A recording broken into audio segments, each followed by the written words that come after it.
సింగరేణి ఉత్పత్తి చేసేటువంటి బొగ్గు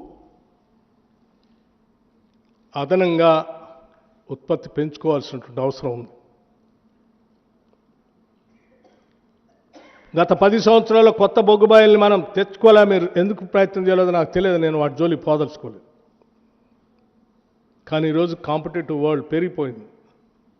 భారత ప్రభుత్వం కోల్ బ్లాక్స్ అన్ని ఆక్షన్ చేస్తూ ఉన్నాయి.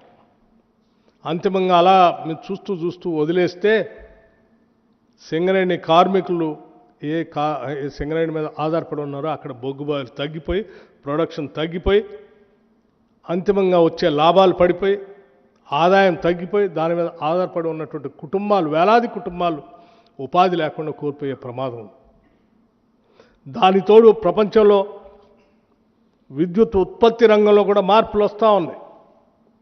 ఆ మార్పులకు అనుగుణంగా అనేక రాష్ట్రాల్లో, ఇంక్లూడింగ్ తెలంగాణ రాష్ట్రంలో కూడా గ్రీన్ ఎనర్జీకి వెళ్ళిపోతూ ఉన్నారు. ఆ పోయే ప్రక్రియలో కోల్ వాడకం కూడా తగ్గే ప్రమాదం ఉంది. క్వాలిటీ లేకపోతే, క్వాలిటీతో కూడిన కోల్ కావాలని కోరుకుంటున్నారు. అందుకోసమే క్వాలిటీతో ఉన్న కోల్ బొగ్గు బాయిల్ని త్వరితగతిన మనం సొంతం చేసుకోవాలి. వాటిని ఆపరేషన్లో తెచ్చుకొని తద్వారా దీన్ని బతికించుకోవాలి. అందుకోసమే ఇంత ఎక్స్పర్టైజ్ ఉన్నటువంటి సింగరేణి కాలేజ్ని కేవలం కోల్కే పరిమితం చేయకుండా మిగతా ప్రాంతాలకు కూడా, మిగతా మినరల్స్లో కూడా విస్తరింప చేయాలనేటువంటి ఆలోచనతో ఈరోజు క్రిటికల్ మినరల్స్ చాలా ఈ దేశానికి అవసరమని భారత ప్రభుత్వం డైరెక్షన్ ఇచ్చి పదే ప్రభుత్వ రంగ సంస్థలు వాటిల్లోకి వెళ్ళవని ఒత్తిడి చేస్తూ ఉంటే సింగరేణి కూడా అందులో పోవటం కోసం ప్రయత్నం చేస్తాం. సింగరేణి మేనేజ్మెంట్ కానీ, కార్మికులు కానీ చాలా చిత్తశుద్ధితో పనిచేసుకుంటూ పోతా ఉన్నారు. ఈ ప్రభుత్వం కూడా అంతే కమిట్మెంట్తో పనిచేసుకుంటూ పోతా ఉంది. దయచేసి మీ అవసరాల కోసం, మీ వ్యక్తిగతమైన ప్రయోజనాల కోసమో, మీ రాజకీయ లబ్ధి కోసమో, ప్రయోజనాల కోసమో ఈ రాష్ట్రం పైన, సింగరేణి పైన ఇటువంటి తప్పుడు ప్రచారం, విషం చెమ్మొద్దని మాత్రం విజ్ఞప్తి చేస్తూ ఉన్నాను. ఎస్, మీకు ఏదైనా అనుమానాలు ఉంటే my doors are always open 24 hours. Any time you can come and knock the door. దేన్నైనా ఓపెన్గా, ట్రాన్స్పరెంట్గా నేను చూపించడానికి సిద్ధంగా ఉన్నాను. ఎక్కడా దాపరికాని కూడా ఏం లేదు. ఇప్పటికైనా ఈ వాస్తవాలను గమనించి పెద్దలు రాధాకృష్ణ గారు, ఇప్పటికైనా మీ మీద గౌరవం ఉంది మాకు, ఇప్పటికైనా రాసిన కథనాలన్నీ తప్పుడని వాటిని తిరిగి ప్రపంచానికి, తెలంగాణ ప్రజలు తెలియజేస్తారని నేను ఆశిస్తూ ఉన్నాను.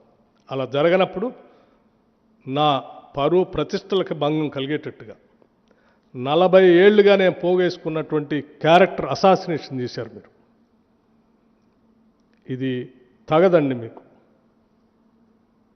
ఇది తగదు. నా ప్రయాణం చాలా సుదీర్ఘమైనటువంటి ప్రయాణం. ఇక్కడ రావటానికి ఒక్క రోజులో వచ్చిన ప్రయాణం కాదు నాది. ఎన్నో కష్ట నష్టాలు కోర్చి, ఎన్నో వ్యయ ప్రయాసాలు కోర్చి, ఎన్నో ఒత్తిళ్లను తట్టుకొని నేను ఎడదాకా వచ్చాను. ఆ వచ్చింది ఒక లక్ష్యం కోసం, ఒక సంకల్పం కోసం. నేను ఇటువంటి చిల్లర పనుల కోసం రాలేదు, చిల్లర కార్యకలాపాల కోసం రాలేదు.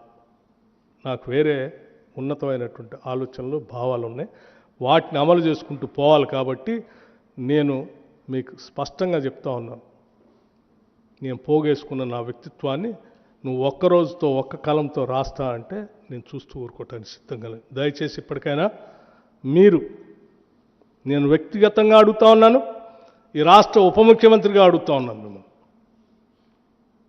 రాసిన దాన్ని పొరపాటని మీరు తిరిగి వాస్తవాలన్నీ ప్రచురిస్తారని ఆశిస్తూ ఉన్నాను. ధన్యవాదాలు. Thank you. సో ఇవన్నీ మీకు ఈ సెట్స్ అన్నీ అందరికీ ఇవ్వండి.